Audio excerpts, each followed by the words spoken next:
Hello everyone, welcome to the Aaradhya and moms blog. और यहाँ हम लोग मिलके, मैं और आराध्या मिलके सेरेलेक्स बनाने जा रहे हैं। तो यहाँ मैंने सेरेलेक्स के लिए 200 ग्राम के करीब मखाना लिया है और एक कटोरी ओट्स और उससे छोटी वाली कटोरी से मुरमुरे, और उसी कटोरी से मैं सेम कटोरी से लिया है चूरा जिसे पोहा बोलते हैं, और काजू हाफ कटोरी बादाम। आप इसमें दो चीज़ और इंक्लूड कर सकते हैं। पिस्ता अगर आपके पास हो तो पिस्ता डाल सकते हैं, अखरोट डाल सकते हैं, थोड़े से अमाउंट में अखरोट डालना है। तो मेरे पास अभी नहीं थे इसलिए मैंने नहीं डाला। तो सबको मैं ड्राई रोस्ट कर लूँगी। मैंने मखाना लिए है और लो टू मीडियम फ्लेम पे इसे रोस्ट करूँगी। तो मैं बीच-बीच में ऐसे चला रही थी और मेरी बेबी रोने लगी। इसके कारण मैं उसे देखने लगी और मेरा जो मखाना था नीचे से जल गया था। बस ज़्यादा नहीं जला था, डालने लायक था, तो इसके कारण मैं जल्दी से इसे निकाली। मेरा रोस्ट हो चुका है मखाना, तो अब मैं दूसरा इसी तरह लो टू मीडियम फ्लेम पे ओट्स में यहाँ पे रोस्ट कर लूँगी। और ओट्स ना बहुत जल्दी रोस्ट हो जाता है और इसमें बहुत मतलब क्या कहते हैं, भीनी खुशबू आने लगती है इससे, मतलब सौंधी खुशबू आने लगती है। तब हमें इसे निकाल लेना है, देखिए। और बहुत जल्दी होता है, इसे आप छोड़ नहीं सकते हैं क्योंकि छोड़िएगा तो फिर ये भी जल जाएगा। और तो यहाँ मैं मुरमुरे बस ऐसे ही इसे रोस्ट कर रही हूँ, क्योंकि मुरमुरे तो ऐसे भी ज़्यादा नहीं होता, लेकिन मैं इसे बस गर्म करने के लिए रोस्ट कर रही हूँ ताकि वो सौगी नहीं रहे। उसके बाद मैं इसी तरह सारे चूड़ा को भी ऐसे ही ड्राई रोस्ट कर लूँगी और हमेशा कंटिन्यूअसली मैं चला रही हूँ। इसी बीच मेरी बेटी बहुत परेशान कर रही है, कभी रो रही है तो मैं इसे गोद में उठा रही हूँ, कभी नीचे सारे बर्तन निकाल कर फेंकती रहती है।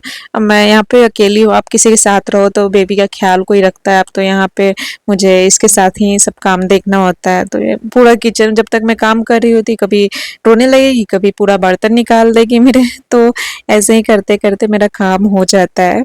कोई बच्चे को लेती हूँ, जब आप अकेले हो ना तो सारा कुछ खुद ही मैनेज करना पड़ता है और सारा कुछ अच्छे से मैनेज भी हो ही जाता है। अब बच्चे हैं तो फिर संभालना ही पड़ेगा सब चीज़। आदमी अकेले जब होता है तो सब चीज़ सीख ही लेता है, और जब सबके साथ हो तो भी आदमी करता है, लेकिन होता है ना, एक आपका सहारा हो जाता है, आपका ख्याल रखने वाला होता है।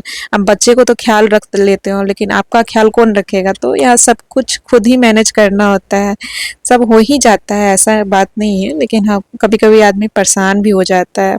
मैं अकेले-अकेले कभी-कभी रो देती हूँ, लेकिन चलो सब भगवान की कृपा है, हो ही जाता है। ठीक है, ये भी समय है, निकल जाएगा। छोटे बच्चे के साथ बहुत पेशेंस रखना पड़ता है। मैंने बहुत पहले ही इस वीडियो को शूट किया था, पर मैं अपलोड नहीं कर पाई क्योंकि बीच में मैं घर गई थी। तभी मेरी बेटी 10 मंथ की थी, अभी 13 मंथ की हो गई। मैंने सोचा चलो अपलोड किया जाए। तो मैं जब ये 6 टू 7 मंथ की थी, जब मैंने इसे खाना स्टार्ट करवाया था, तो मैं सोचा चलो सेरेलेक्स से स्टार्ट किया जाए। मेरी मम्मी बोली कि तुम लोग भी सेरेलेक्स ही पहले खाई थी और उसे सतंजा ये देती थी। उसके भी रेसिपी अगर आप चाहे तो मैं बताऊंगी। तो उस टाइम मैं पानी के साथ देती थी, गर्म पानी में डाल के, और बस मखाने और बादाम और क्या कहते हैं काजू के साथ ही मैं बनाई थी। क्वांटिटी थोड़ा कम रहता है, और मखाना की क्वांटिटी ज़्यादा रहती है। तो अभी तो मैं दूध में दे रही हूँ क्योंकि 10 मंथ के बाद से ही मैंने दूध में देना स्टार्ट किया था, और इससे पहले मैं पानी में ही दे रही थी। उसके बाद मैंने गाय का दूध देना स्टार्ट कर दिया था। वैसे बोलते हैं डॉक्टर कि 1 साल के बाद ही देना चाहिए, लेकिन यहाँ पे पास में ही गाय वाला था तो इसके कारण मैं सोचा चलो ले ले, क्योंकि पैकेट के वाला दूध के साथ ना आप उतना विश्वास नहीं कर सकते हो। तो मैं यहाँ 1 महीने के लिए सारा सेरेलेक्स बनाई हूँ, और आप रूम टेम्परेचर दूध के में डालना, नहीं तो गुठली पड़ जाएगी। मेरी बेटी भूखी थी और मैं जल्दी से गर्म दूध में ही इसे डाल दिया था, इससे गुठली पड़ने का वो चांस रहता है। तो इसे गैस पे बस 2-3 मिनट के लिए उबालूंगी, और ये ठंडा होने के बाद बहुत ज़्यादा गाढ़ा हो जाता है। ठीक है, तो उसके साथ आप बच्चे को खिला सकते हैं, बहुत हेल्दी है, क्योंकि बाजार वाले सेरेलेक्स में बहुत चीनी होती है और हेल्दी भी नहीं रहती है। तो आप घर पे बनाइए, खाइए, बच्चे को खिलाइए। Bye bye.